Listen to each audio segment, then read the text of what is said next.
je n'y comprends plus rien.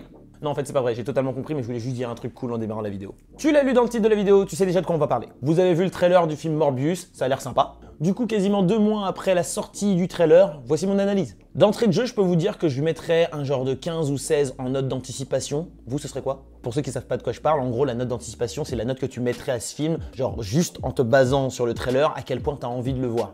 Donc, genre si tu mets 10, c'est que, bon, c'est pas spécialement chaud pour le voir, mais si tu le vois, tu le vois. 16, c'est genre, j'irai le voir. Et 8, ou même moins, genre 6, c'est, j'irai pas voir ce film. Genre, il passe à la télé, je zappe. Bon, ce qui nous intéresse là dans cette histoire de Morbius, c'est surtout le lien qu'il y aura entre Morbius, Spider-Man et Venom. Oui, parce que je vous ai parlé une bonne centaine de fois des échanges et des deals qui ont été faits entre Sony et Disney. Si t'es nouveau sur cette chaîne et que tu vois pas du tout de quoi je parle, je t'explique une dernière fois. En gros, c'est assez simple. Spider-Man, non, pas celui-là. Ces deux-là, ils appartiennent à Sony Pictures. Ces films-là, ils étaient faits en collaboration avec Marvel, mais en vrai, c'était pas une collaboration, c'était surtout Sony qui tenait les rênes. Mais depuis, Marvel a été racheté par Disney et tu connais la suite. Le deal entre Disney et Sony, il est assez simple. Spider-Man reste dans le MCU, mais sera aussi dans l'univers Sony. Alors tu vas me demander, mais c'est quoi l'univers Sony maintenant? Il est constitué de 3 films. Spider-Man Next Generation ou Into the Spider-Verse, Venom, et maintenant Morbius, même s'il n'est pas encore sorti.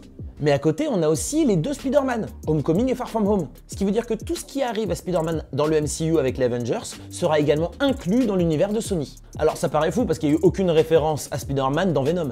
Alors qu'ils sont censés être genre next level de l'ennemi, tu vois. Mais là, on a eu le trailer de Morbius et il y a eu 2 choses. Sur ce plan, on voit notre Jared Leto qui passe devant un graphe de Spider-Man.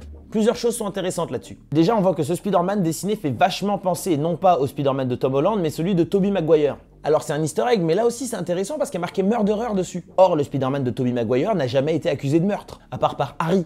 Celui de Tom Holland, par contre, a été totalement accusé et de manière publique par Mysterio à la fin de Far From Home. Donc d'une certaine manière, on a le costume de Spider-Man Tobey Maguire, mais avec les embrouilles de Spider-Man Tom Holland. Donc Sony nous fait comprendre que d'une certaine manière, ils vont se mêler. Un peu comme dans Into the Spider-Verse, où au début du film, il y avait une référence à Spider-Man 3, Tobey Maguire. Tu sais, quand il danse là. Donc c'est assez intéressant ça. Je vous ai dit que dans le trailer de Morbius, il y avait 2 choses qui étaient intéressantes. Là, on vient de voir la première. Et la deuxième arrive à la toute fin du trailer quand on voit le vautour. Alors, je te jure que quand j'ai vu ce truc-là, je me suis levé, j'étais comme un fou furieux. On parle bien évidemment du vautour qui était dans Spider-Man Homecoming. Il connaissait l'identité de Peter Parker, mais n'a jamais rien dit. En tout cas, c'est ce qu'on croit. Il se retrouve en prison avec Scorpion, et à ce moment-là, j'avais pas spécialement l'impression qu'il avait envie de prendre sa revanche. Et ça, c'était dans l'univers du MCU. Le vautour, ou plutôt Batman, il porte sa tenue de prison. Mais il a l'air d'être à l'extérieur, donc il s'est évadé. Et là, il y a 2 mots qui me viennent à l'esprit. Sinister Six. Oui, le groupe de super méchants de l'univers de Spider-Man. Et Sony pourrait totalement le faire. Je reprends. Sony devrait totalement le faire.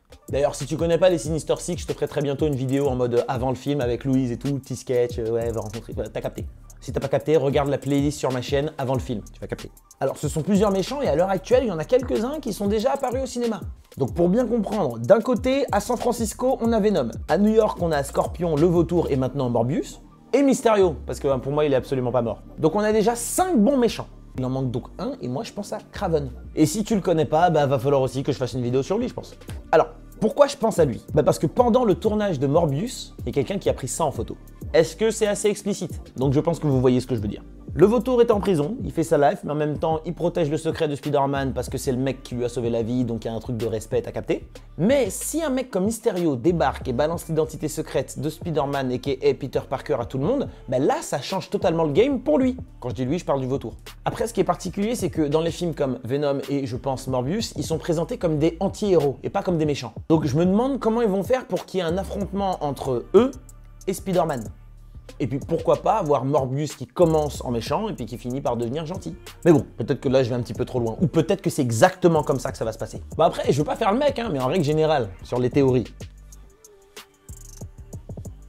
Si t'en doutes, t'as qu'à regarder les vidéos que j'avais fait sur Avengers Endgame ou quoi. Et puis, dans le process, si tu peux penser à t'abonner, ce serait pas mal. Bon les amis, je pense qu'on a fait le tour de ce sujet Spider-Man, Venom, Morbius. C'est tout pour moi. C'était Terry LTM. On se retrouve très bientôt. D'ici là, regardez de bons films.